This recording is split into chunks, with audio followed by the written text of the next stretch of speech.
চালু।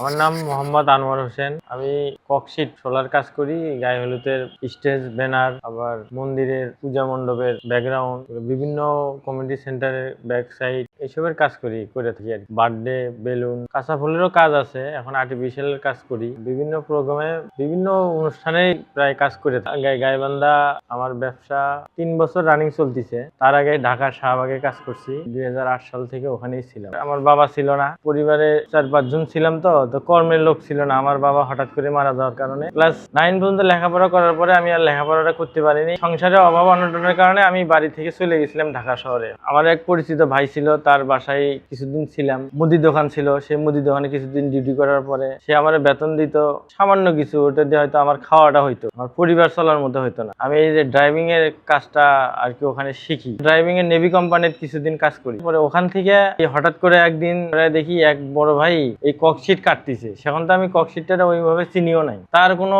ঘর নাই, মানে ফাঁকা মাঠের মধ্যে সে ককশিট কাটতেছে, তা ওখানেই ব্যবসা করে। পরে কিছুক্ষণ দাঁড়ায় থেকে তার সাথে কিছুক্ষণ কথা বললাম। সে যে হাতে যে কাজটা করতেছে কোনো ড্রয়িং ছাড়া, মানে কোনো মার্কালি ছাড়া, শুধু চাকু দিয়েই জিনিসটা কাজ করতেছে। আমার কেমন জানি মনের ভিতরে লেগে গেল, এই কাজটা আমার খুব পছন্দ। পায়ের ভিতরে বিস্ফোরা একটা ধরনের একটা বিষাক্ত একটা বিস্ফোরা উঠছিল, মানে ডিউটিতে আর যাইতে পারতেছি। 10 দিন 15 দিন বসে থাকার পরে আমার ওই নেভি কোম্পানির চাকরিটাও চলে যায়। আমি যে বড় ভাই আমার আশ্রয় দিছে, তারই বন্ধু এই ককশিটের কাজ করত এই শাহবাগে। সে হঠাৎ করে তার বন্ধু একদিন তার কাছে ফোন দিয়ে বলছে আমার একটা লোক লাগে। এখন ওই যে ভাই আমার আশ্রয় দিছে তাই আমার ওই যোগাযোগ করে দিছে ওই জায়গা। পরে এই শাহবাগে যায় দেখি ঠিক ওই ককশিটের দোকান, ওই দোকান না অন্য দোকান, কিন্তু শাহবাগই। পরে এই ফুলের দোকানের নাম ছিল হলো সানফ্লাওয়ার। শাহবাগের মোড়ে সানফ্লাওয়ার ফুলের দোকান, ওটা বিশাল বড় দোকান, অনেক পুরাতন দোকান।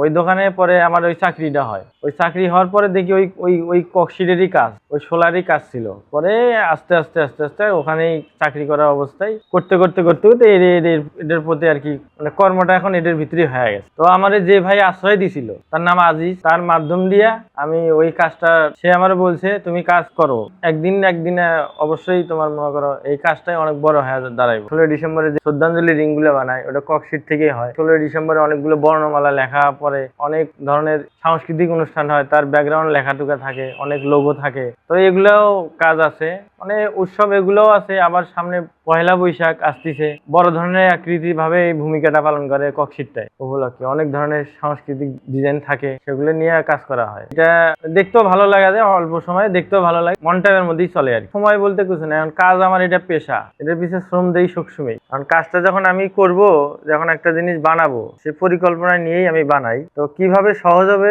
কাজের প্রেক্ষিতে বসলেই মনে করেন ওটা ওইভাবেই চলে আসে, যে এই কাজটা এইভাবে করলে সহজ হবে। তো ওইভাবেই চেষ্টা করি করার জন্য। মানে এন্টি কাটার, কাগজ কাটার যে এন্টি কাটারটা আছে ওটাই ইউজ করি। অনেকেই চাকু ইউজ করে, আমি এন্টি কাটারটাই দিয়ে অনেকদিন থেকে কাজ করি। তো ওটা আমার কাছে সহজ হয়। যে কোনো খোদাই, যে কোনো আলপনার, যে কোনো কাজ, কারুকাজ আমি এন্টি কাটার দিয়েই মোটামুটি ভালোভাবে করতে পারি। আমি একটা জিনিস করতেছি, অন্যজন আরেকটা করতেছে, এই জিনিসগুলো ইউটিউবে দেখা যাচ্ছে। যেটা আমি জানি না সেটা আরেকটা আমি জেনে নিচ্ছি, বা আমারটা অন্যজনে জেনে নিচ্ছে।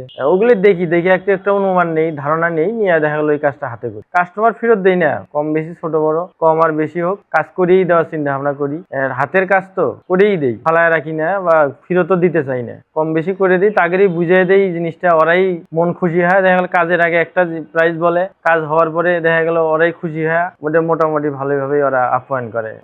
মূল্য বসাই, 1/2 ইঞ্চির একটা রেট দেই, 1 ইঞ্চির একটা রেট দেই। আমার ভবিষ্যৎ পরিকল্পনা যতদিন আর কি আসি, কালকে কি হবে বলতে পারি না, কিন্তু চেষ্টা আছি এটা নিয়েই থাকবে। মাসে দেখা গেল মোটামুটি 20-25 হাজার, 30 হাজার, কোনো মাসে বেশি হয়, কম হয়, কোনো মাসে দেখা গেল 15-20 হাজার টাকা, সর্বনিম্ন হলো 15 হাজার টাকা দেখা গেল থাকে। আমার এখন ঠিকানা গাইবান্ধা আসাদুজ্জামান মার্কেট, 1 নম্বর ট্রাফিক মোড় বলে। আসাদুজ্জামান মার্কেটের নিচে এক সিরিয়ালে অনেকগুলো ফুলের দোকান আছে, ওখানে আমার দোকানের নাম আনোয়ার আর্ট গ্যালারি।